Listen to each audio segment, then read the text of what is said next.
Bom dia, feliz sábado para todo mundo. Espero que todo mundo esteja bem. Vamos começar com uma oração. Oremos. Querido Deus, muito obrigada por mais um sábado que estamos aqui juntas e juntos. Obrigada pelo tempo que temos aqui para estudar juntas e juntos, para partilhar nossas ideias, nossos pensamentos. Obrigada porque temos um lugar seguro onde a gente pode expressar nossos pensamentos, nossas dúvidas, aquelas coisas que não entendemos. Eu peço que o Espírito Santo possa estar com cada um de nós. Eu peço tudo no nome de Jesus. Amém.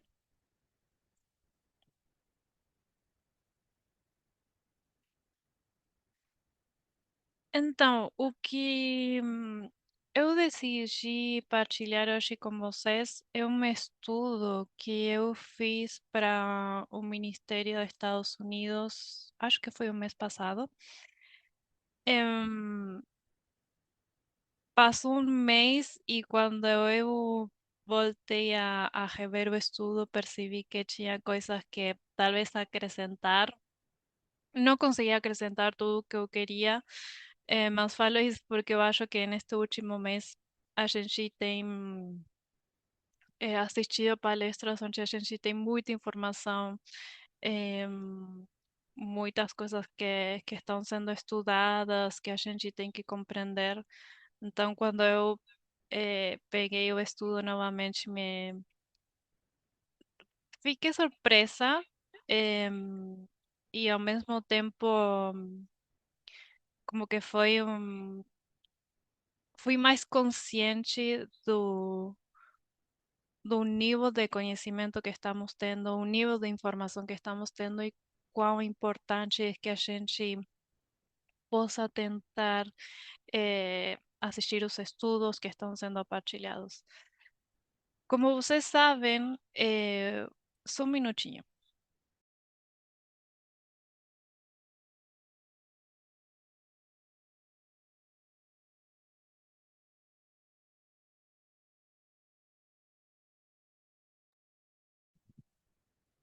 Desculpem. Como vocês sabem, um dos assuntos que a gente tem estudado muito é sobre instituições. E eu gostaria que a gente possa falar sobre isso. Acho que foi o mês passado também quando o ancião Parminder começou a dar estudos para o Ministério de Estados Unidos. Uma das primeiras palestras ele mencionou a parábola de Mateus 13, falando que essa parábola não falava sobre indivíduos, sino sobre instituições. E eu me lembrei que eu tinha feito um estudo para o nosso ministério, acho que foi o ano passado, sobre Mateus 13, mas do jeito que eu apresentei é diferente da perspectiva ou da visão certa que temos agora. Então, achei interessante, mas talvez como um estudo pessoal, ver por que, por exemplo, Mateus 13 estava falando sobre instituições e não sobre indivíduos. Então, gostaria que a gente possa estudar isso hoje juntas e juntos. Mateus 13. em, Vou usar os versos da Bíblia, se vocês querem me acompanhar na leitura. Vou começar com Mateus 13, o verso 24. Eu não vou ler textual, literal, mas se vocês querem me acompanhar com a leitura, sintam-se à vontade. E só para dar um pouco de contexto, sabemos que Jesus estava falando para uma grande multidão. E Jesus começa a contar parábolas para explicar o que é o reino do céu. E gostaria que consigamos relembrar alguns conceitos. Por exemplo, o que é uma parábola? Vou precisar da participação de vocês. O que é uma parábola? Oi, Bárbara, bom dia. Bom dia. Bárbara é uma Bárbara, perdão. Parábola é uma ilustração, né? A gente pode Ok. compreender como ilustração, um exemplo, Perdón, acho que está cortando, ¿puede ser? eu disse que parábola a gente pode também entender como uma ilustração. Ok, sim. Isso eu vi. Não sei se você falou mais alguma coisa depois disso. Eu ia falar exemplo, mas não queria falar realmente isso, não. É ilustração mesmo. Ok, obrigada. Mais alguém?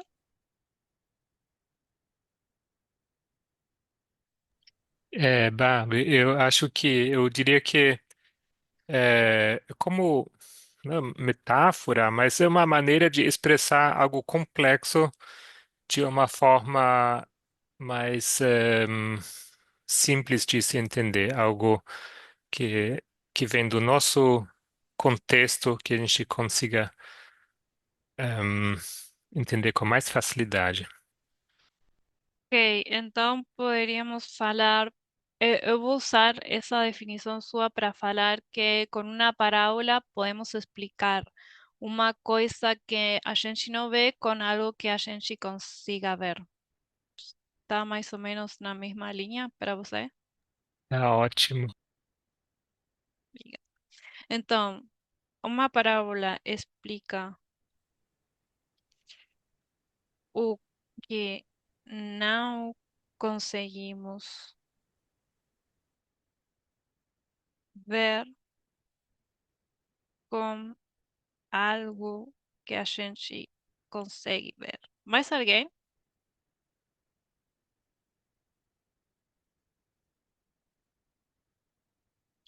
Isto seria mais o que faz uma parábola, mas além do Marcos, ninguém falou sobre o que é uma parábola. O que vocês acham? Posso falar mais uma vez? Sim, claro. Eu acho que parábola também seria uma didática nova de ensinar, uma maneira, um caminho diferente de ensinar. Tá, eu acho que tá dentro do contexto do que o Gabriel falou ainda agora, mas Aham. de didática, né? Um ensinamento novo, diferente. Ok, sim, era o ensinamento novo que usou Jesus naquela época, né? Acho que a Carol também queria falar, pode ser? Sim, é uma comparação. É uma comparação também.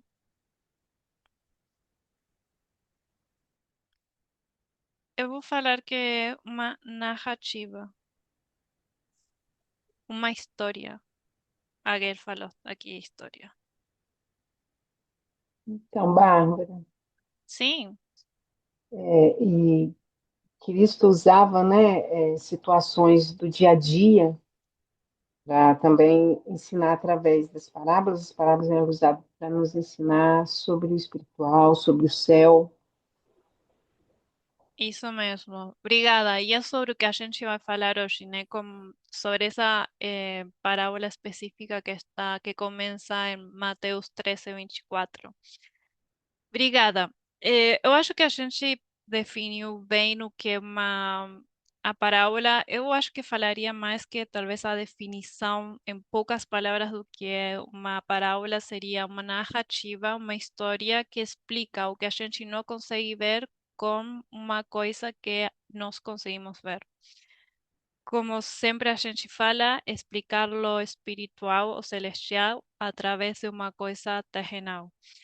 Isso que estava fazendo Jesus nesse momento. E como falamos, Jesus iba a contar uma parábola sobre o que era o reino do céu.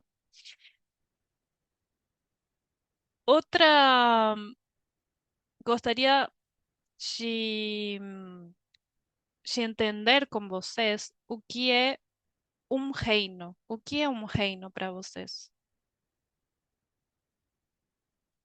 Estou perguntando isto porque estamos falando de uma parábola que ia falar sobre o reino do céu. Então eu quero entender o que é um reino.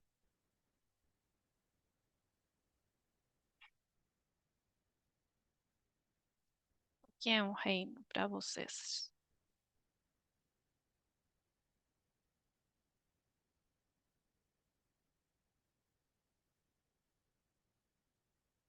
Ninguém? Posso falar? Claro. Eu tenho compreendido, Bárbara, que reino é um governo, é um estilo de Uhum, vida. uhum. Em poucas palavras, eu compreendo assim, ok? Ok. Mas, como assim estilo de vida? Eu acredito que, assim, um estilo de vida diferente do habitual, do normal que a gente conhece. Deu para entender? Não, Por poderia exemplo, explicar mais? nós não temos igualdade no planeta Terra, no mundo, né? Uhum. A gente não vive num reino de igualdade para todo mundo, onde todo mundo tem os mesmos benefícios, né? Os mesmos, ou seja, desfrutam dos mesmos, das mesmas oportunidades. Então, eu entendo que a partir dessa compreensão, um estilo de vida diferente seria o contrário, onde todo mundo teria as mesmas oportunidades, viveria bem, é, em todo um contexto de igualdade para todo mundo. Então, dentro do que eu estou falando, eu acho que um reino seria um governo onde assim, um reino bom, né? Seria Eu acho que é isso. Eu acho que você está falando de um reino específico. Mas minha pergunta foi mais no geral, o que é um reino? Não estou perguntando se é um reino bom ou mau, só que é um reino. E eu acho que você já deu uma definição, é um governo. Mas um governo é diferente de um estilo de vida. Eu acho que são duas coisas diferentes. Mas minha pergunta no geral foi mais o que é um reino? Até agora não estamos falando de um reino bom ou mau, só o que é um reino. então, simplificando, eu compreendo que reino é um governo. Ok, obrigada. Eu, Mais alguém? eu sumaria um detalhe que é um governo, mas tem que ter um rei ou uma reina. Senão não seria reino. Ok, uma autoridade. Mais alguém?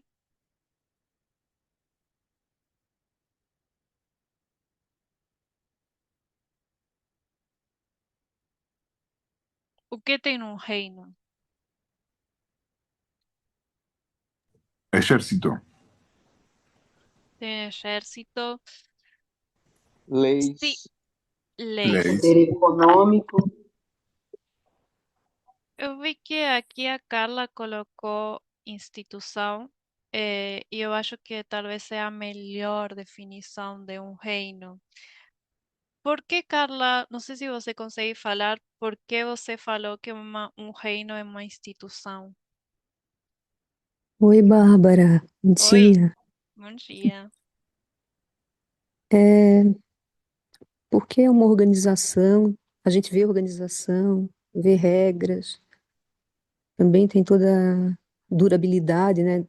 Duração tem aquelas características que são propriamente institucionais. Obrigada. E é isso mesmo. Um reino é uma instituição. Por quê? Porque é um sistema, é uma organização, um conjunto de regras, um conjunto de leis que estrutura a vida social, política, religiosa, econômica. E como falou a Carla, nós temos estudado três características importantes do que é uma instituição que podemos aplicar em um reino. Uma das características é que uma instituição é durável, tem uma estrutura, ou seja, tem regras, leis, e a terceira é que tem um propósito. Sabemos que um reino é durável, sabemos que um reino tem regras, tem leis, e sabemos que um reino tem um propósito, que seria proteger ou servir as pessoas. Até aqui tudo bem? Faz sentido para vocês que um reino seja uma instituição? É perfeito. Ótimo, obrigada pela resposta. Então, se a gente também vai para a concordância da Bíblia, a gente também vai achar que, como definição do reino, temos um governo.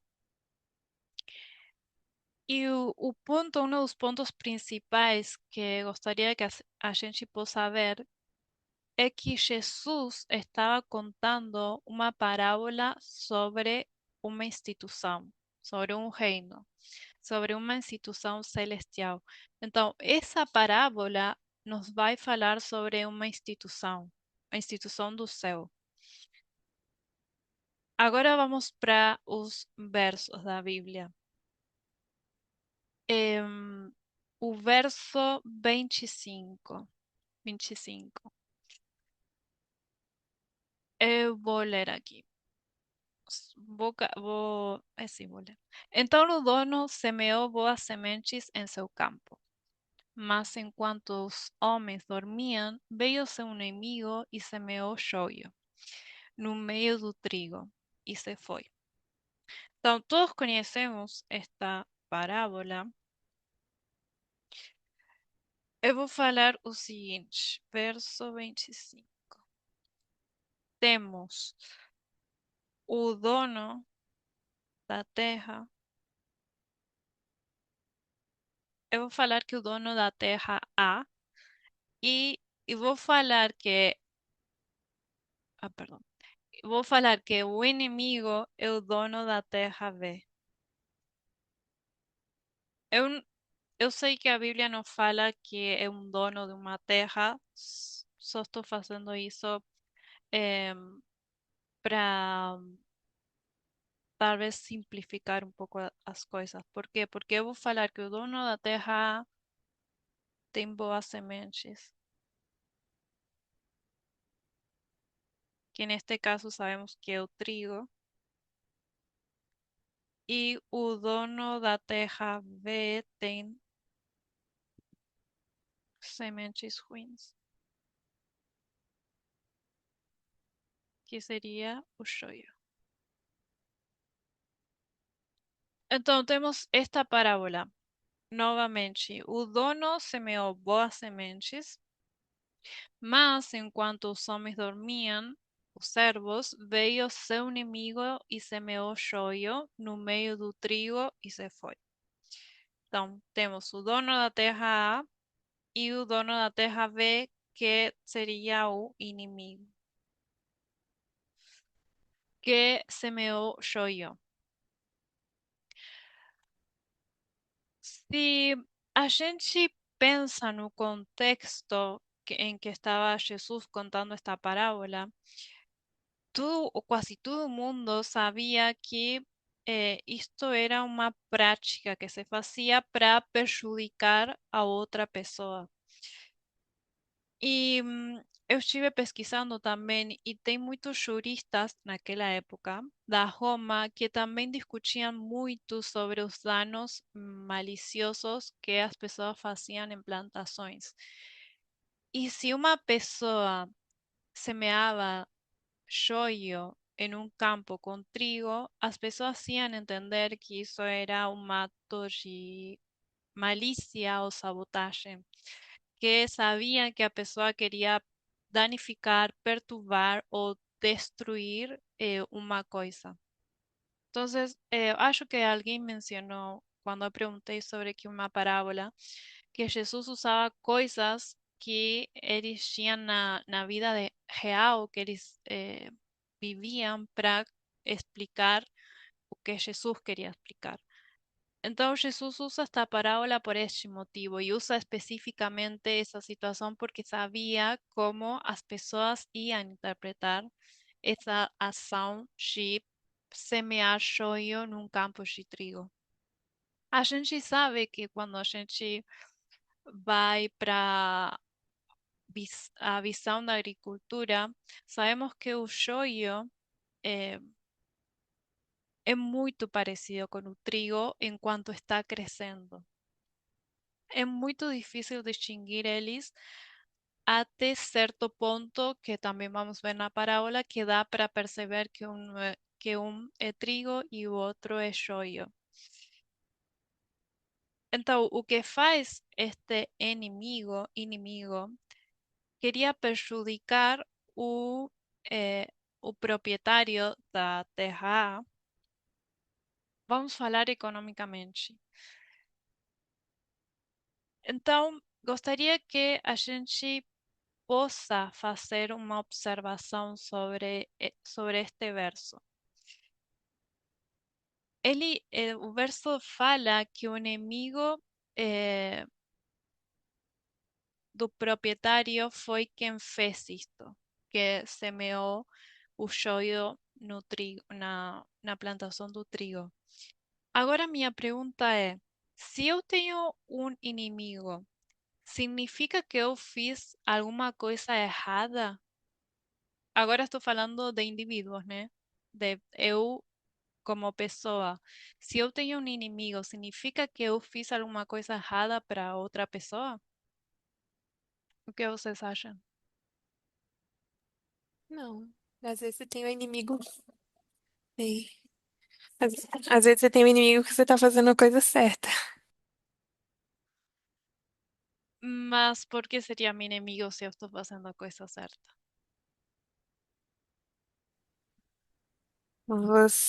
Ué, a pessoa vai tentar destruir o seu campo porque tem inveja ou porque não apoia as coisas que você faz, coisas do tipo. Ok, obrigada. Mais alguém?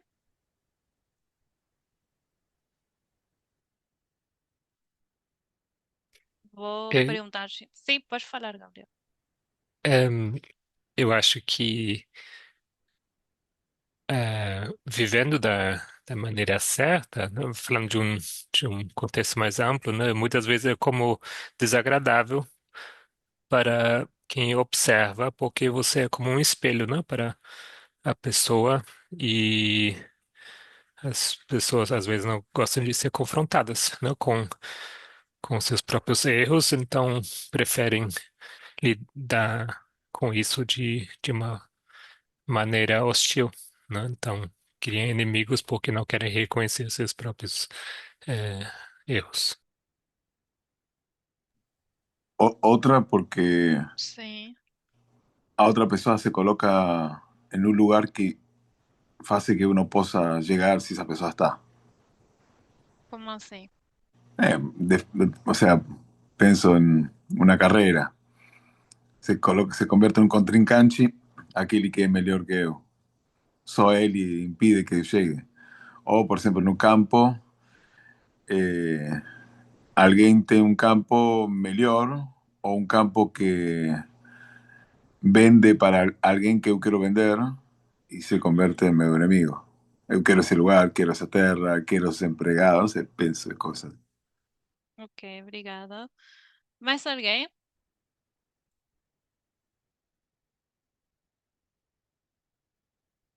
Si no, eu acho que todos vamos concordar que quando uma pessoa tem um inimigo, não significa que a pessoa fez alguma coisa errada para outra pessoa.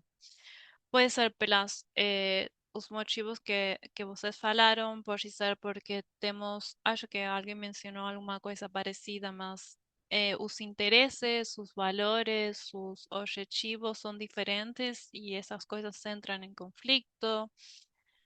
Em, Meu ponto é mais que a gente possa ver que quando eu tenho um inimigo, não significa que eu fiz alguma coisa errada para uma pessoa. Então, podemos ter inimigos por diferentes motivos. E eu fiz esta pergunta falando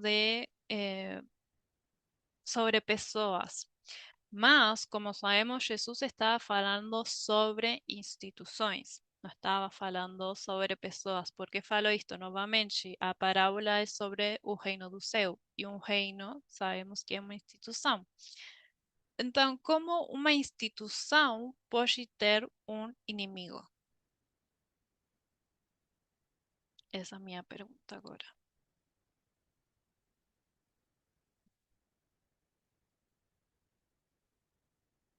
Como uma instituição pode ter um inimigo?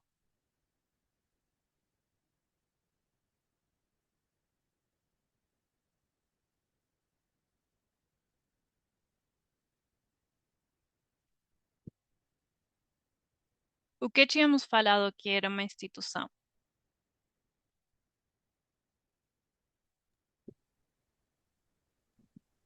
Uma Governo, instituição. o reino.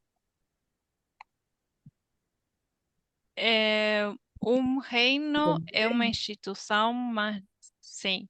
Mas minha pergunta é mais, o que é uma instituição? Eu pensaba en dos cosas. Una es a organización y a otra son las Uhum, leyes que hacen que esa organización tenga sentido. Y un uhum, enemigo de la organización es alguien que quiera mudar esas leyes o quebrar la estructura que existe. ok. Oi, Mais alguém? Bárbara. Oi, Bárbara. Oi, sim. Então, foi falado que uma instituição era um governo que tem regras, leis, Uhum, leis a serem seguidas. Isso é uma instituição. uhum, E aí você está perguntando por que as instituições têm inimigos? sim, Eu isso também não sei mesmo. se a resposta te satisfaz. Então, você falou que uma instituição tem regras, tem leis, e como pode ser que uma instituição possa ter inimigos? Eu acho que é como a gente está raciocinando sobre humanos, as pessoas, né? Lá da Uhum, parábola. É, eu acho que o principal é jogo de interesse, é luta pelo poder, é, uhum, e poder político, né? E, e as ideologias, os valores desse governo também pode atrapalhar, incomodar, talvez. É, É, acho que é isso. Então, eu me baseio no que a gente tem visto sobre Trump, as guerras que ele tem provocado. uhum, É, ele tem muito interesse sobre tudo isso. uhum. Então, é mais ou menos isso. Ok, acho que vai mais, o que falou a Rosy vai mais em relação ao que eu estive pensando, porque como sabemos, as instituições têm regras, têm leis, têm valores, e como falamos sobre o exemplo das pessoas, não necessariamente quando uma pessoa tem um inimigo significa que uma pessoa fez alguma coisa errada. Falando em instituições, eu acho que uma instituição pode ter um inimigo quando os interesses, os valores, o objetivo, perdão, entran en conflicto con los valores, intereses o objetivos de outra instituição. Não significa que a instituição fez alguma coisa errada para outra instituição. Só o fato de que tenham valores, interesses ou objetivos diferentes fazem que esses valores entrem em conflito. Não sei se faz sentido para vocês.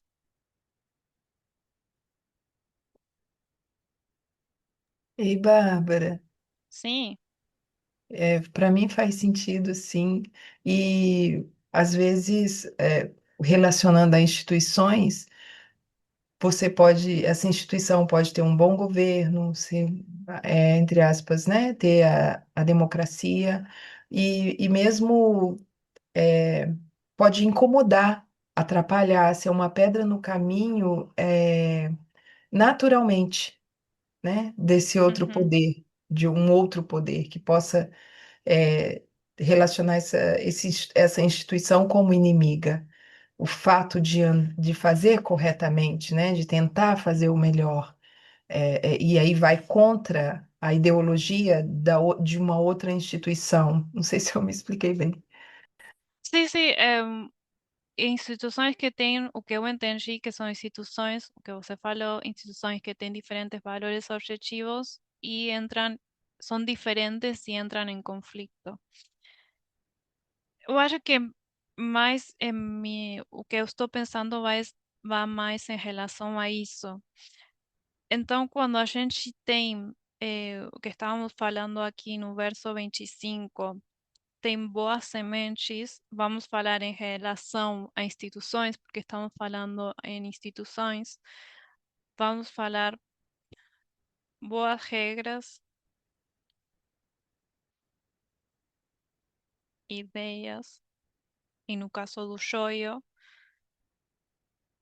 seria regras, ideias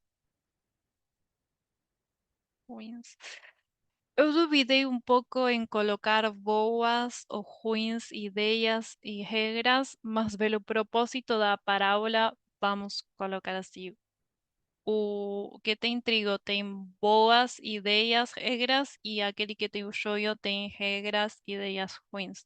Tá fazendo sentido o que estou falando até agora? Bárbara, posso falar? Claro. Assim, para mim fez sentido, sim. Eu estava aqui lembrando num breve trecho de uma entrevista que eu escutei ontem, que era no contexto da Copa Mundial, né? E houve aquele jogo, né, entre Egito e Irã. Eles iam jogar numa cidade nos Estados Unidos e eles entraram, pediram para a FIFA, né, que as manifestações que ia ter, né, a festa de orgulho LGBT que ia mais, ia ser interrompida para o período do jogo.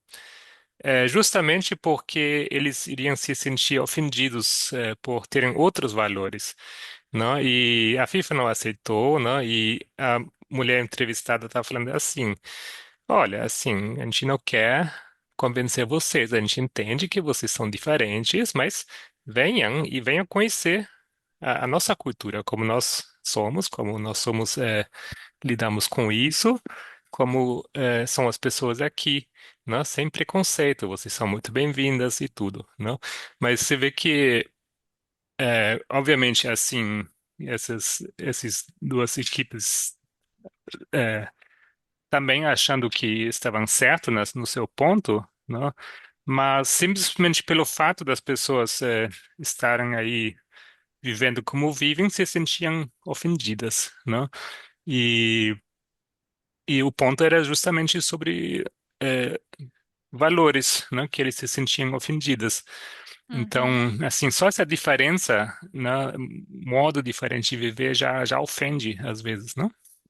Uhum. Isso. Obrigada por trazer esse exemplo que acho que exemplifica o que estou falando. Só pelo fato de ter valores diferentes, faz com que a outra instituição seja o inimigo. E estou falando de inimigo porque é a palavra que está usando a parábola que utilizou Jesus. O verso 26. Mas quando as plantas cresceram e começaram a dar frutos mais o trigo, né? O joio também apareceu. Então, chega os dois crescem juntos e chega um momento que a diferença torna-se visível. Se a gente pensa no modelo da agricultura, vou fazer uma linha aqui. Até agora temos semear, que foi o que a gente viu no verso 25, e temos dar frutos, que foi o que a gente leu agora. Trigo e o joio.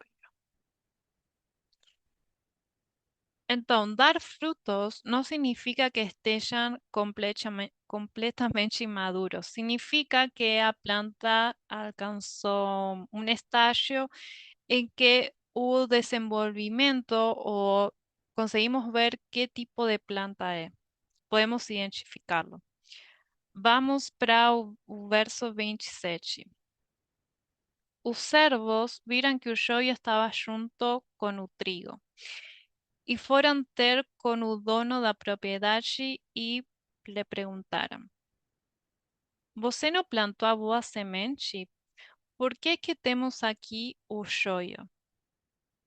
Então, como falamos, os servos só conseguiram ver que tinha trigo e joio quando começaram os frutos. Se a gente pensa na pergunta que eles fizeram, não sei se vocês concordam, mas parece que os servos fizeram a pergunta, mas ao mesmo tempo já sabiam que o dono não tinha plantado joio, sabiam que o dono tinha plantado uma boa semente, sabiam que tinha plantado trigo. Pareceria como se fosse uma pergunta baseada na certeza de que o dono sim tinha semeado boas sementes. Isso como um detalhe. Verso 28.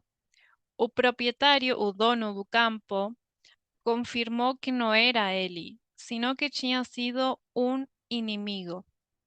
E aqui temos uma diferença entre o verso 25 e o verso 28. Talvez agora sim precisem da Bíblia. Qual é a diferença? Estou falando uma diferença em uma palavra. Qual é a diferença entre o verso 25 e o verso 28?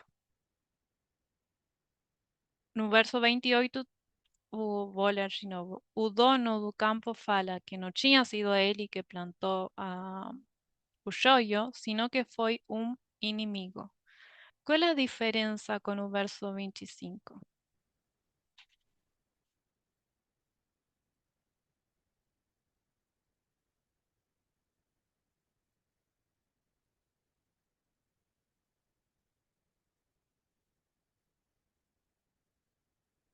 Usa uma palavra diferente para falar de algo.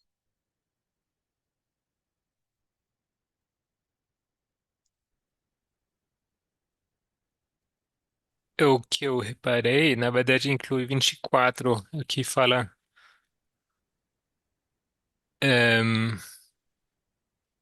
não, acho que eu me retiro minha observação. Não sei. Bárbara, Sim, será que tem a ver com inimigo e homens? tem a ver com só inimigo. Só com inimigos? Uhum, Porque no 25 ele fala, mas dormindo os homens, né? sim. Ali o seu inimigo. E no 28 ele disse, um inimigo é quem fez isso. Eu não sei se é Bárbara, inimigo e servos. Não.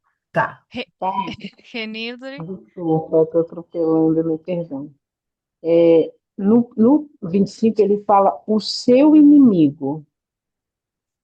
E e no no 28, 28 ele fala um inimigo. exatamente. Um inimigo. Estou escrevendo errado. Você estava quase perto, Rosy. Que Um, bom, já fico feliz. um inimigo E tá e tudo no na verso família Rodrigo.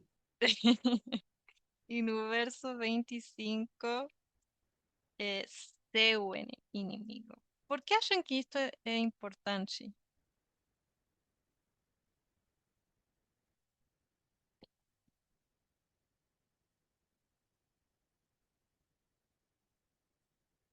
Quando eu falo meu ou seu inimigo, o que estou expressando com isso? Quer Pronome dizer que ele possessivo. tem um inimigo pessoal. Isso. Estou falando de uma coisa pessoal, estou falando de um conflito pessoal.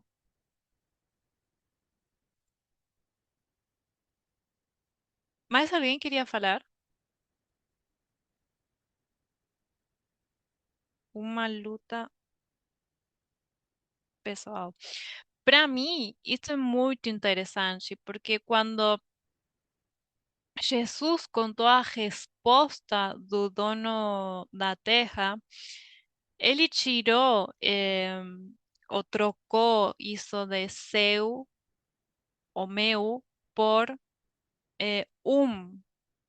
Está como se fosse uma, vou falar, uma descrição objetiva. Descri-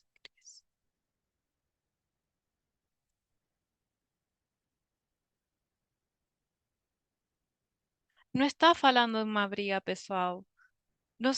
Vocês conseguem ver essa diferença? Não, não estamos falando de uma briga pessoal. Não tem nada a ver com uma briga pessoal. Quando fala um inimigo, está fazendo só uma descrição objetiva.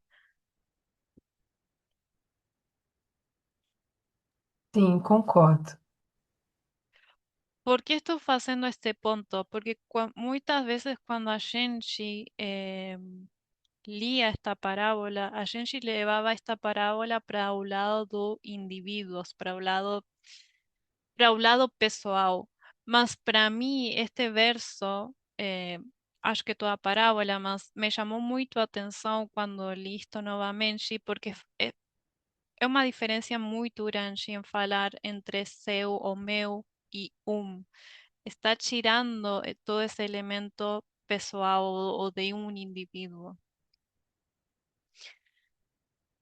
Então, depois que o dono fala que foi um inimigo, perdão, outro ponto em relação a isto, para mim confirma que não está falando de pessoas, sino de instituições. Está falando de regras, normas, ideias. Continuamos no verso 28. Depois que o dono fala que foi um inimigo, os servos le perguntam ao dono: você quer que nós tiremos o joio? E sabemos que a resposta foi não, porque se tiravam o joio, também poderiam tirar o trigo junto. Vocês acham que os servos não sabiam o que ia acontecer se, se tiravam o joio?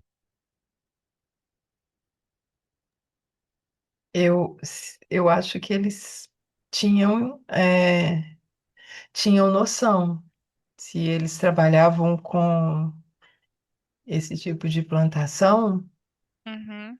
e me parece aqui que são, não sei, agora eu fiquei na dúvida se eles são servos experientes nisso ou não. Ok, a gente não tem essa informação, se são servos experientes ou não. Uhum. Ahn, Você falou que você acha que eles tinham noção. Se tinham noção, por que perguntam para o dono se tiravam o joio? Se eles tinham noção de que poderiam tirar também o trigo. Eu acho que a pergunta pode ser exatamente porque eles tinham noção de que tiraria junto. Então, eles precisam dessa aprovação ou não. Do... Ok. E você perguntou o que mais? Desculpa. Não, era só isso. Se eles tinham noção, por que perguntam? Se tinham Sim. noção de que iam tirar o trigo, se tiravam o Sim, joio. nesse caso eu acho que sim, que aí se tirasse, o dono tinha dado autorização, Ok, obrigada. né? Mais alguém? A mí me hace pensar que eu que trabalho na agricultura, si eu sei que tirando algo, chiro otra cosa, no chiro, mas quizá corto, con la tesoura, corto con una faca, para que no Uhum, crezca el yoyo.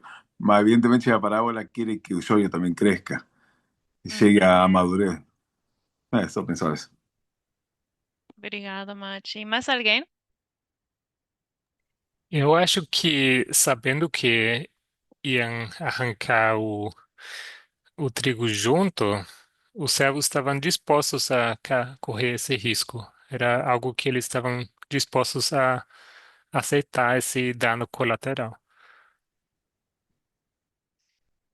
Obrigada. Mais alguém?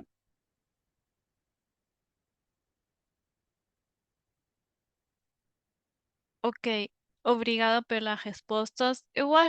A gente não pode falar se os servos tinham muita experiência, se era a primeira vez que trabalhavam nisso. Mas eu acho que no contexto da parábola e talvez sabendo que esse era um dos trabalhos principais que se fazia naquela época, eu acho que os servos tinham pelo menos uma mínima noção eh, de que tem ervas daninhas que prejudicam as plantações, que tirar plantas que não são eh, desejáveis é uma prática normal na agricultura. Eu acho que eles tinham noção uma mínima noção das coisas, mas eu acho que, acho como a Rosi falou, eles precisavam de autorização porque o terreno não era deles, eles só são servos e era o dono que tinha que dar autorização para fazer isso, porque o dono é a única pessoa que pode decidir isso. E o Gabriel falou de um dano colateral. Eu acho também interessante ver sobre essa parte. Eu acho que o Mach também falou alguma coisa sobre isso. Porque, como falou Gabriel, os servos estavam dispostos a ter esse risco de tirar o joio e tirar o trigo, mas quem não estava disposto a ter esse risco era o dono, porque tinha duas escolhas. Em, Era como se ele, para ter uma coisa, tinha que abrir mão de uma coisa ou arriscar outra coisa. Então, se tirava o joio agora, tinha o risco de prejudicar ou destruir o trigo, ou poderia tolerar o joio por um tempo e com isso preservava o trigo, que foi a escolha que fez o dono da terra. Então, trazendo isso para o conceito de instituições, para o conceito, vou falar de instituições como ideias, regras. Temos duas escolhas: eliminar as ideias ruins agora e ter o risco de prejudicar ou destruir as boas ideias, ou tolerar as ideias ruins por um tempo, não para sempre, para que as ideias boas cresçam. Então, se tentamos, se nós, perdão, estou tentando pensar a pergunta na minha mente. Se a gente tenta tirar as ideias ruins, leis ruins, organizações ruins, antes que as boas ideias, leis e organizações boas possam ser completamente compreendidas, isso vai prejudicar a causa do bem? Do bem? Não sei se faz sentido a minha pergunta, se não vou repetir. Me fez pensar no fato de que cuando un trigo se diferencia mucho del yoyo es cuando el trigo está maduro. Si vos tira anchi Uhum. es muy parecido, mas cuando está maduro ahí se ve la diferencia. Entonces cuando vos llega, uso eso como palabra que vos faló, no sé si entendí la idea, mas cuando las leyes están maduras, cuando las leyes están bien comprendidas, cuando la organización está mejor, ahí es cuando se puede distinguir mejor qué cosa es una ley ruin o uma organização ruim. Não sei se isso é o que você quis falar. Sim, isso mesmo. Porque, Bárbara, sim, pode falar. se você quiser falar primeiro. Não, pode falar, pode falar. Eu penso também que faz sentido, prejudicaria sim a, a boa lei, né? Porque ela precisa crescer, precisa amadurecer e crescer. Por quê? Crescer e amadurecer. Porque assim vai haver exemplos também, do- da, Uhum. vai haver frutos daquela boa lei. Seria muito difícil compreender algo que não se pode. né? Como as parábolas ensinam, né? De forma natural, precisaria ver esses frutos naturalmente, ver esses benefícios dessa boa lei. Então faz muito Uhum. sentido, sim. Obrigada. Então, a gente só consegue ver a maduração, falando nos termos da parábola, a maduração de uma ideia quando temos essa ideia ou essa lei em ação. Porque antes de que seja uma ação é só uma lei ou uma ideia, uma boa ideia ou má ideia. Só a gente consegue ver mesmo essa maduração quando é colocada em ação, que está mais ou menos em relação ao que vocês falaram. Sabemos que o dono da terra pediu que as plantas crescessem juntas e que na época da colheita, quando os frutos estiverem maduros, o dono ia chamar os ceifadores e ia pedir para que façam a colheita.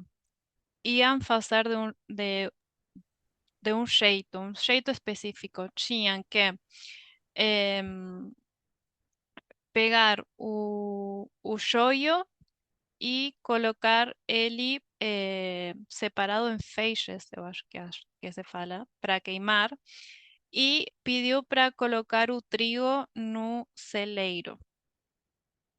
Então, eu gostaria que a gente possa. Vou fazer aqui. Colocar. Barbie, posso fazer um comentário? Claro. É, essa construção que você fez sobre permitir que o joio e o trigo cresçam juntos Uhum, me fez pensar no exemplo da Holanda, né? Que no grande conflito, a gente sabe que o tempo de soberania papal foi acortado para alguns protestantes, porque eles fugiram para lugares em que a instituição não era forte ou que não tinha presença da instituição, como por exemplo na Holanda. uhum, E então é um lugar de liberdade religiosa, e se você. E a gente sabe também que é um lugar que é muito conhecido pela prostituição. Então, o lugar em que foi permitido que se desenvolvesse a prostituição de uma forma considerável em relação a outros lugares do mundo, também foi o lugar onde foi permitido que pessoas pudessem prosperar em termos de liberdade religiosa, desenvolvimento de ideias e tudo. Então é basicamente isso, né? A questão se existe liberdade, vai existir liberdade para tanto para o bem ou para o mal, digamos. Mas é um princípio bom de que as pessoas possam se desenvolver. E agora isso você está aplicando a ideias e leis, né? isso mesmo, que chega um ponto. Eu acho, depois a gente, vou fazer agora a linha e a gente vai aplicar isto para a nossa linha. Mas o ponto principal é que, falando na parábola, o dono decidiu o trigo e o joio crescessem juntos, porque quando eles estivessem maduros, ia dar para ver mesmo a diferença. E o risco de tirar o trigo ia ser menor. Então, falando sobre os, as etapas que temos no modelo de agricultura, colocamos semear, dar frutos.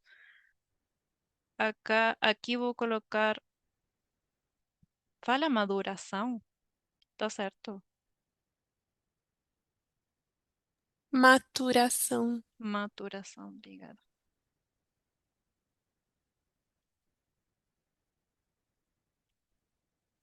Maturação.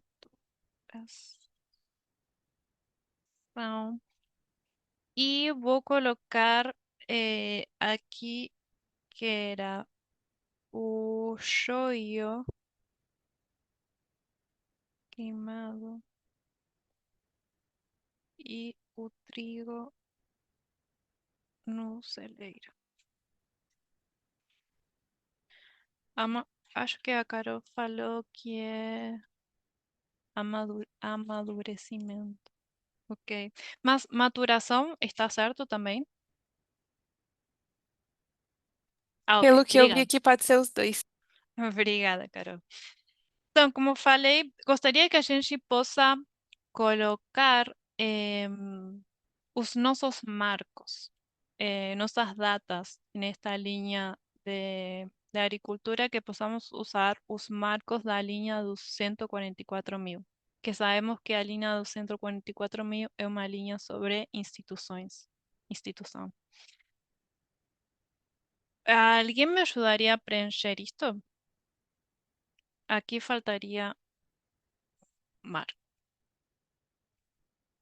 que no identifiquen a parábola, mas a gente precisa adicionar ele. Vamos começar.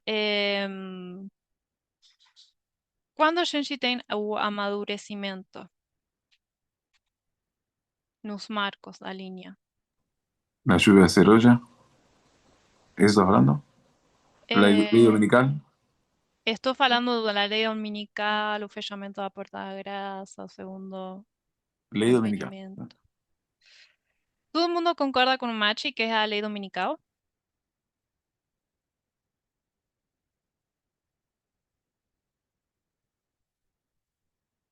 Sim, não, não sei.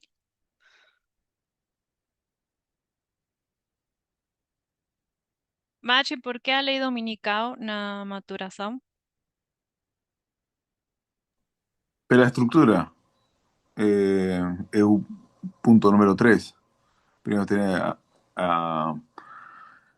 arado, lluvia temporal, lluvia Cerolla. Entonces tenés 2001, eh, Vamos fazer isso. digo 1989, Temos o arado, 1989. Depois você falou 2001. 2001, Que temos aqui? Depois do arado. a ley dominical sería. Depois, perdão, depois do arado, que temos? Lluvia temporal, Chuva temporal. Acho que se cria assim. Depois de 2001, que temos? lluvia Cerolla y a coleita. E os marcos? 2001, depois, Ley dominical, lei dominical. fallecimiento por grasa. ¿Falamos a data o no? Não, agora não precisa. Y segunda vinda.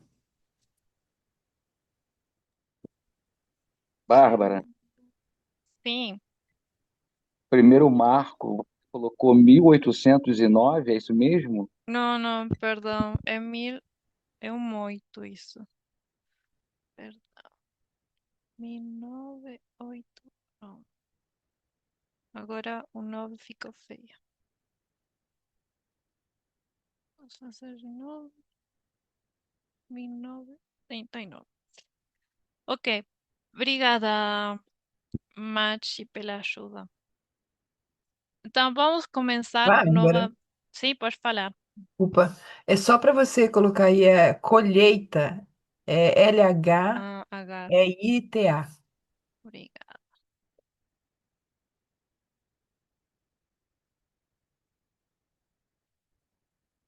Obrigada. Vamos começar pelo início. Jesus queria explicar as regras, leis do céu e usou a parábola do joio. Como falamos, temos dois componentes. Temos o dono A, que tem boa semente, que falamos boas ideias. O dono da terra B, que tem sementes ruins, falamos ideias ruins. As duas são semeadas em 2001. Eu, eu não vou falar tanto de 2001, ou do primeiro marco, porque gostaria que possamos falar mais sobre a lei dominical e talvez um pouco sobre o fechamento da porta da graça. Então, não é uma coisa que eu desenvolvi muito no meu estudo 2001. Só vamos falar que aqui em 2001 são semeadas essas duas ideias que estão em conflito. Na lei dominical, a gente começa a ver essas ideias, essas regras, os frutos, mas ainda não estão maturas. Ainda não podemos ver elas em ação.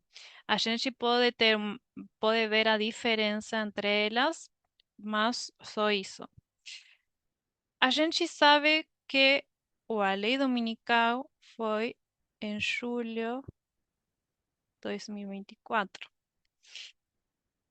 ¿Será que conseguimos ver en julio de 2024 esas duas instituições, ideias, regras, em julho de 2024?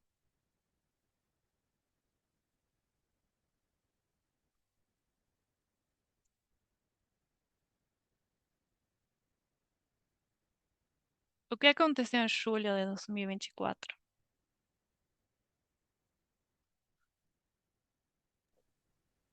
É a convenção do Partido Republicano, Convenção Nacional. Isso mesmo. E o que a gente viu nessa convenção, no Então, Partido Republicano? o fruto, né, seria a aprovação de Trump ali como e o expurgo também dentro do partido, né? Sim, Então, Uhum. Perdão, queria falar mais alguma coisa? eu digo aprovação porque veio, né, o semear lá em 2000, a gente pensando no semear de 2001, a gente já teve alguns estudos com a Carol, inclusive, trazendo cada ponto que levou a tudo que foi acontecendo para que chegasse a esse ponto que estamos hoje. Uhum. Então, dentro do que foi acontecendo em julho de 2024, foi realmente o ápice, né, de aprovação a Trump e o expurgo no Partido Republicano, que então agora ou estariam só com Trump ou não estariam ali no partido. Uhum. Obrigada. Isso de fato aconteceu, mas eu gostaria que a gente possa ver mais em relação ao que estamos falando de instituições sendo ideias e regras. O que tem o Partido Republicano? O Partido Republicano tem acho que em português fala um manifesto do Partido Republicano, que é onde eles expressam o que eles querem fazer. Acho que seria bom se. Eu acho que também foi mencionado pelo Lessing, e acho que pelo ancião Parminder, se a gente pudesse dedicar tempo para ler o manifesto do Partido Republicano, porque aí eles mostram as ideias que têm. E foi o que eles fizeram na Convenção Nacional do Partido Republicano. En ese manifesto podemos ver cómo ellos querían mudar el sistema y a forma como los Estados Unidos y el mundo funcionan. Por eso falo que aquí podemos ver, comenzar a ver los frutos, porque en este momento podemos comenzar a ver las ideas a través del manifesto del Partido Republicano, podemos ver las ideas del Partido Republicano.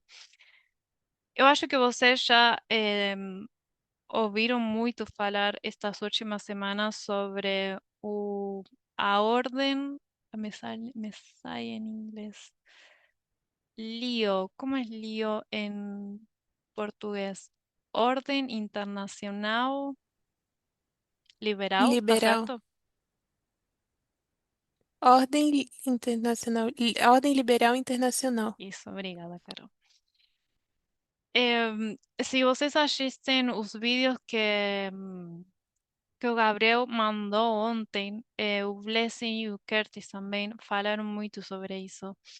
Eh, Só para dar uma definição, é um movimento livre de pessoas, ideias, dinheiro, vou falar. E o que faz o Partido Republicano, a través do manifesto, foi rejeitar todas essas ideias. rejeita a ideia de que todas as nações são iguais. E o que eles mostram é que eles queriam proteger a América primeiro. América, como eles falam, né? Não sei se faz sentido para vocês.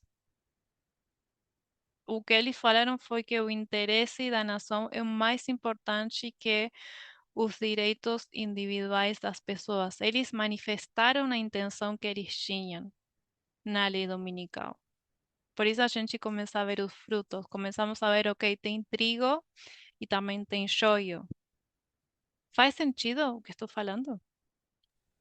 Sí, y no solamente de personas, sino como hablamos de instituciones, de otros gobiernos, por ejemplo, Dinamarca con Groenlandia, representan instituciones, mas si es para mejor para Estados Unidos, tienen que pegar, no, no, sin importar os direitos individuais das pessoas, ni os direitos dos países. Ah, ok. Agora entendi. Obrigada, Machis. Isso mesmo. Mais alguém que concorda ou não concorda?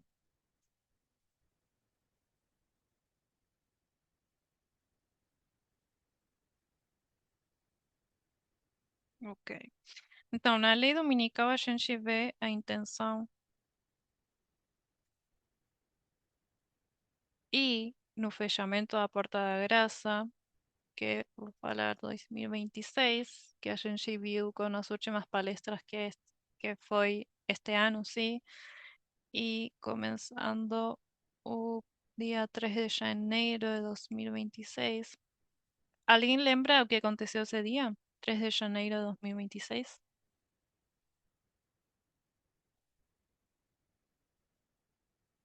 Foi a captura de Maduro. Isso, obrigada, Carol. Captura do Maduro. Então, todas essas ideias que o Partido Republicano mostrou através do manifesto, no fechamento da Porta da Graça, esse dia, a gente vê lá em ações. Aqui, realmente, podemos ver quando o fruto está maduro, que temos o trigo e temos o joio. Faz sentido?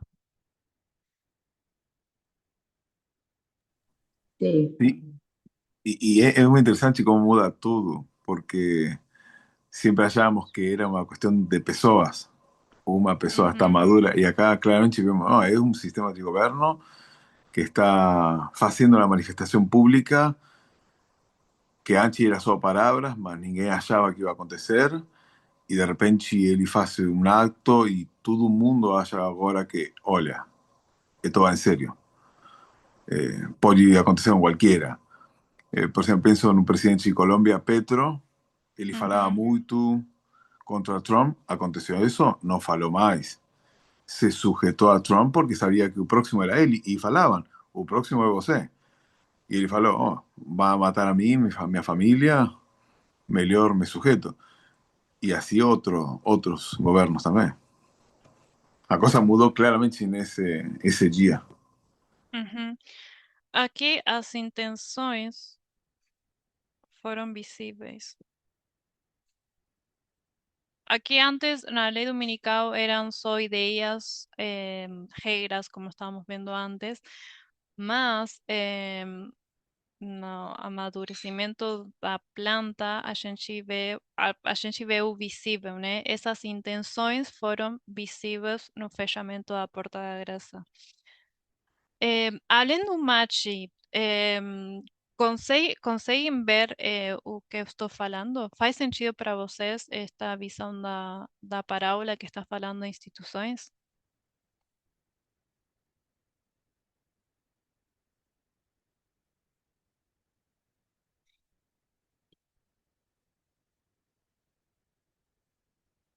Sim, não? Para mim, sim, Bárbara, faz sentido. Obrigada. Então, voltando para a história do verso da parábola, né? Verso Acho que aqui tenho mal o verso. Deixem ver, só quero confirmar. Ah, ok. Vamos para o verso 36.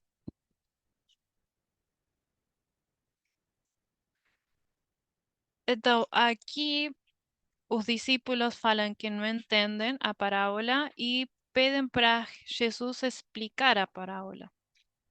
E Jesus explica a parábola. Fala que o dono da terra é o filho do homem. Fala que o campo é o mundo. Fala que a boa semente são os filhos do reino.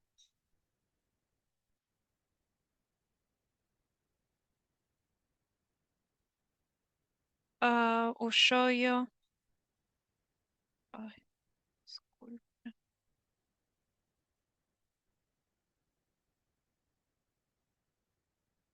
Os joios são os filhos. Não sei como aparece para vocês. Filhos do. Aqui aparece filhos do maligno. Vou falar isso também. Filhos do maligno. Fala que a colheita é o fim do mundo. E os ceifadores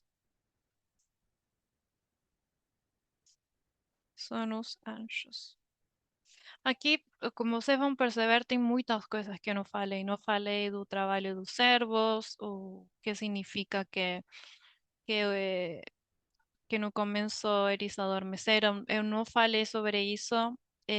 Também não tenho as respostas a tudo e também por falta de tempo, mas tem muitos outros elementos que a gente poderia analisar. Esta é a explicação que Jesus dá para os discípulos, porque os discípulos pedem isto para Jesus porque não compreendiam a parábola.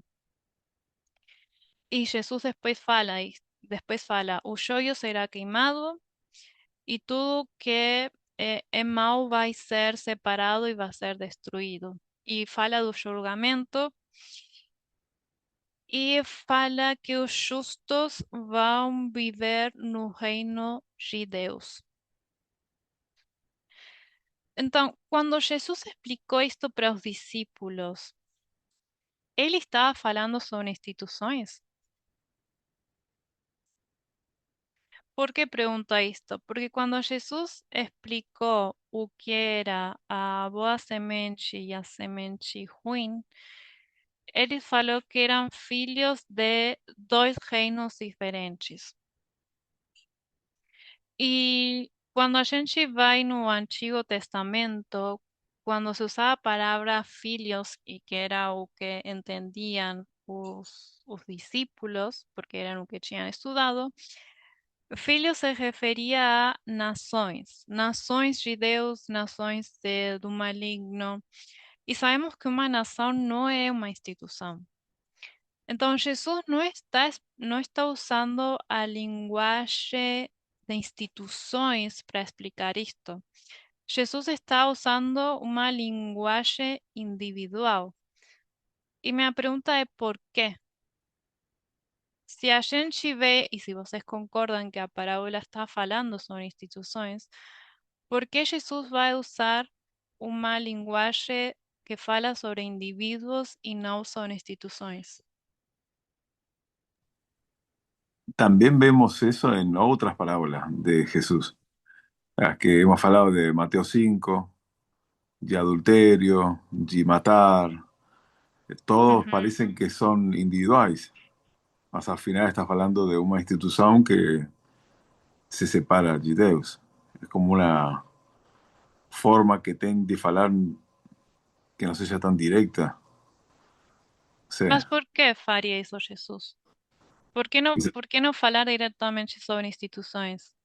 porque quizás lo matan más rápido, no sé, por miedo, no sé, no sé. Mais alguém?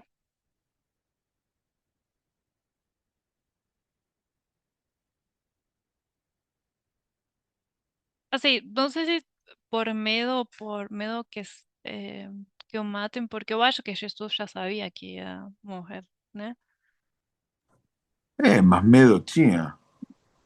Sim, Ele tinha era experiência humano humana. e tinha medo e concordo com isso. Mas será que era só por medo que não falava diretamente de instituições? Jesus tinha quebrado muitas coisas que foram faladas no Antigo Testamento e mesmo sabendo que estava falando coisas diferentes, ele falou, mesmo tendo medo.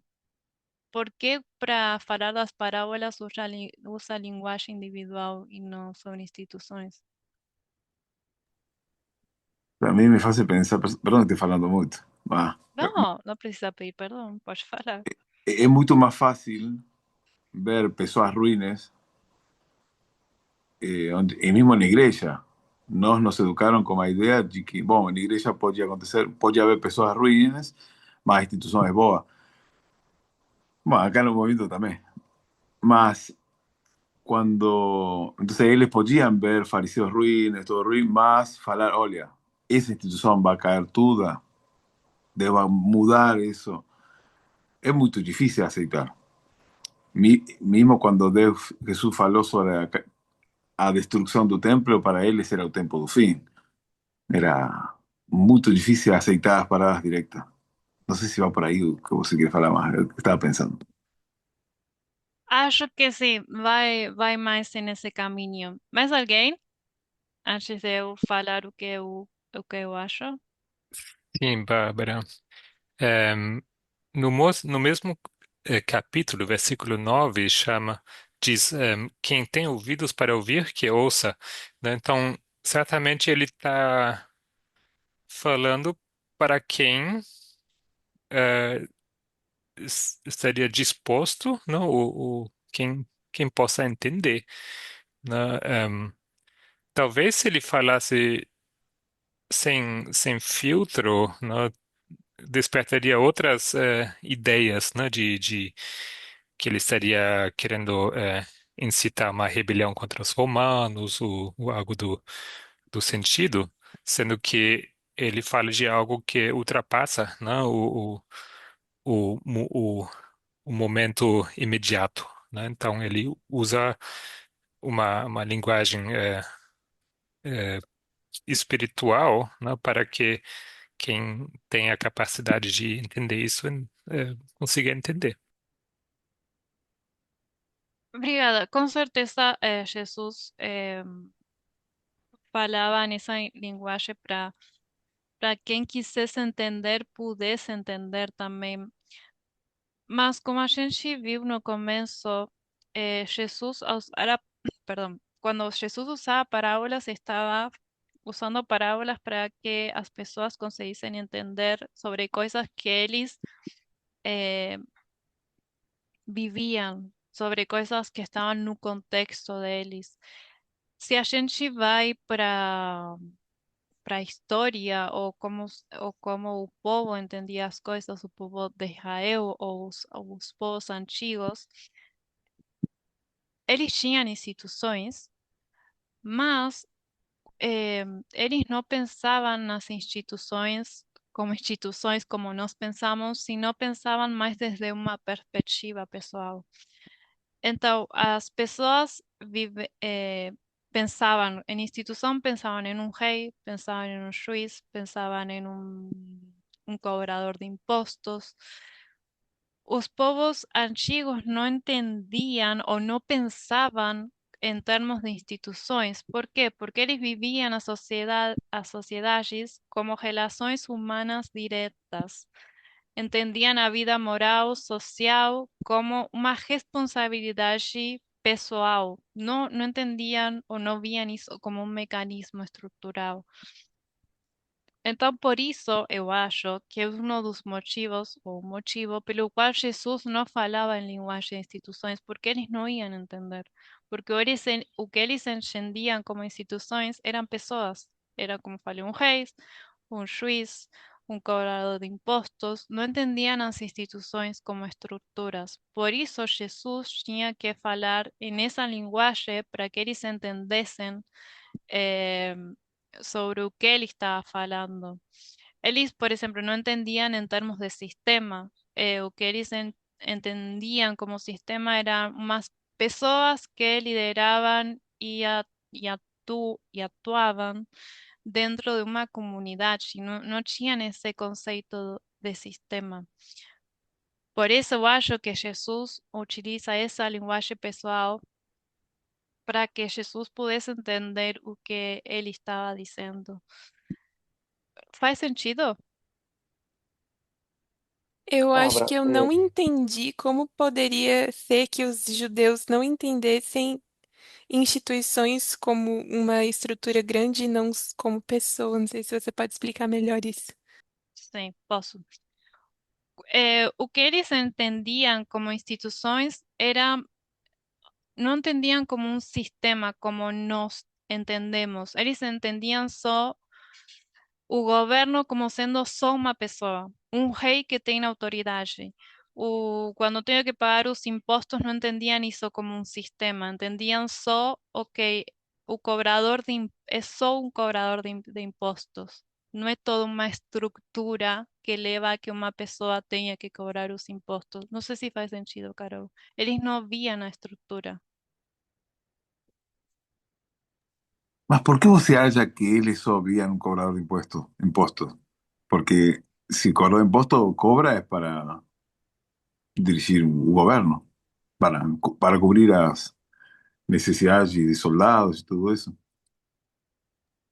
Era época Sim. romana, Ok, ¿cierto? sim, não, eles só falando do conhecimento que nós temos, por exemplo, nós entendemos instituições muito melhor do que eles entendiam. Vocês concordam com isso, não? Si hablamos de nos individualmente, sí, porque tenemos más información. Mas el gobierno romano era complexo, Sim, Era exato. Eu também complexo. pensava nisso. Por Em exemplo, em tinha que sentido organização. complexo? porque eu, eu, era un imperio. Entonces, eh, no es fácil dirigir un imperio. Él estaba en Judea, por ejemplo, você tem un rey, eles vían soldados, eles no tinham control sobre las cuestiones civiles. Aham. Solo por otra parte, tinham otro sistema que era religioso. Ahí sí, tinha un sacerdote, luego tinha las iglesias fariseos, saduceos. Mas que seja complexo ou não, eu acho que é diferente de se entendiam melhor ou não o que é uma Eh, instituição. concordo. Meu ponto é, não estou falando de que eram mais ou menos complexos. Estou falando que, só falando do fato de que nós entendemos ou temos muito mais conhecimento de como funcionam as instituições do que eles, do que os povos antigos. Bárbara, Sim, em, eu acho que também tem que considerar que eles não tinham direitos de cidadãos. Eles eram uma nação que foi que era súdita, basicamente, não? Então tudo se concentra numa só pessoa, no Herodes, no cobrador de impostos Zaqueu, né? São pessoas assim que têm todo um sistema por trás, mas eu não sei se eles entendiam, né, o maior contexto, né, da bênção que eles gozavam, né, de estarem protegidas, de terem uma infraestrutura, né, que o Império Romano lhes compartilhava, né? Então, talvez realmente dá para dizer assim, né, que eles viam indivíduos, mas não assim, eu não sei, assim, tentando entender o que você tá, o ponto que você quer fazer, né? E tem uns comentários no chat também. ok. Eu acho que vai mais em relação ao que está falando Gabriel. Não estou falando que nesse momento não existiam instituições, porque claramente existiam, tinham governos, Mas meu ponto é que não falavam nessa linguagem. Só estou falando com a informação que temos. A informação que temos é a Bíblia, temos as parábolas que usava Jesus. Eu, pelo menos, não achei, ou talvez outra pessoa acha, em que Jesus fale uma linguagem de instituições, que é a linguagem que nós estamos usando agora. O que eu vejo, e acho que o Mach também comentou, que Jesus, quando falava das parábolas, não falava de instituições, falava mais de linguagem de relacionamentos entre pessoas, porque era o que eles entendiam e que era esse o propósito também das parábolas. Jesus explicava coisas que eles não conseguiam ver com coisas que eles sí tinham a mão, que conseguiam olhar. Por isso eu falo que quando eh, Jesus não falou em instituições porque não era algo que eles iam entender. Diferente de nós, que temos mais conhecimento, que temos eh, todos estes miles de anos de história para entender o que é uma instituição e que tudo que a gente está vendo agora é sobre instituições e não sobre pessoas.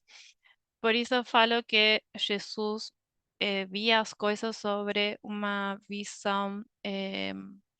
Por isso explicou dessa forma, por isso explica uma linguagem pessoal, porque as pessoas, como falou Gabriel, embora tinham instituições, só viam uma pessoa, um rei, um juiz, não conseguiam ver que atrás disso tinha regras, tinha leis, que está separado, talvez falar assim, a pessoa do que é o sistema.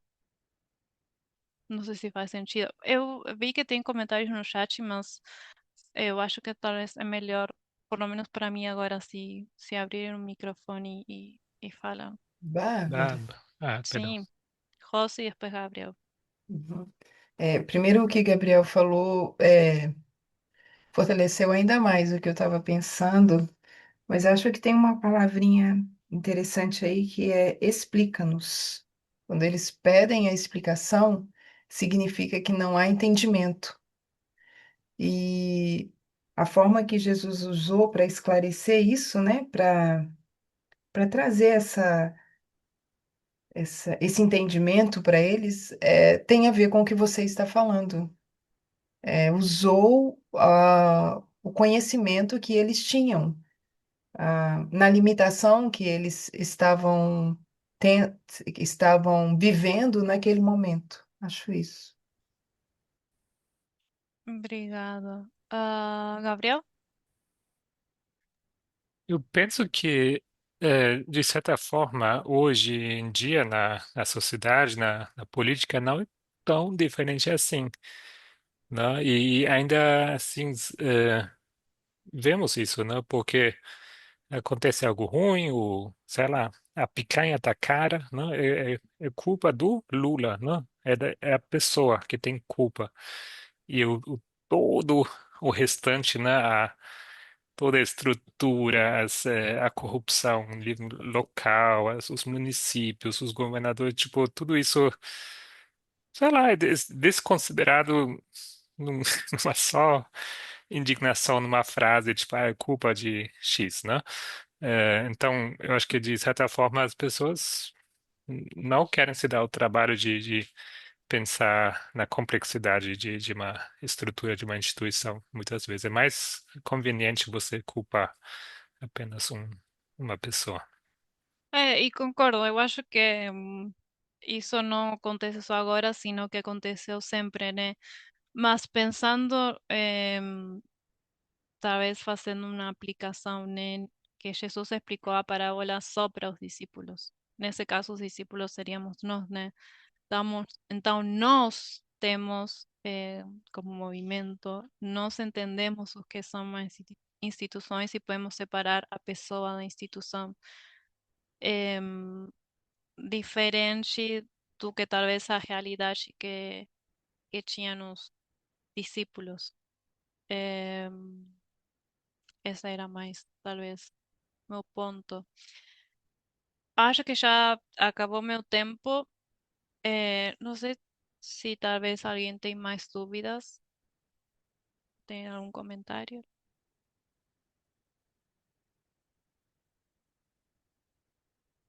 Eu acho que talvez o ponto que não acho que nem todo mundo concordou é este ponto de por que Jesus em, utilizou uma linguagem individual ou sim, de pessoas e não uma linguagem de instituições. Talvez podemos cada um desde nossos estudos estudar isso, falar sobre isso no grupo, se alguém tem alguma ideia, eu acho que seria bom.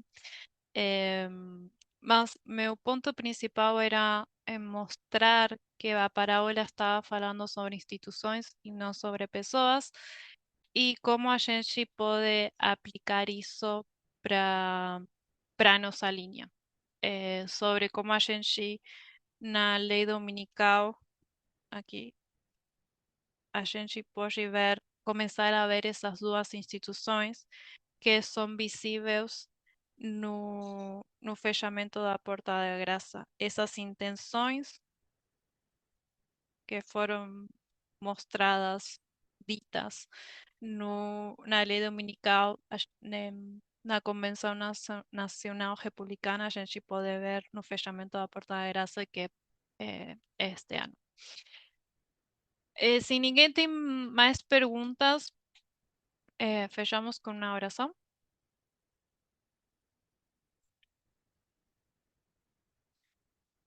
Oremos.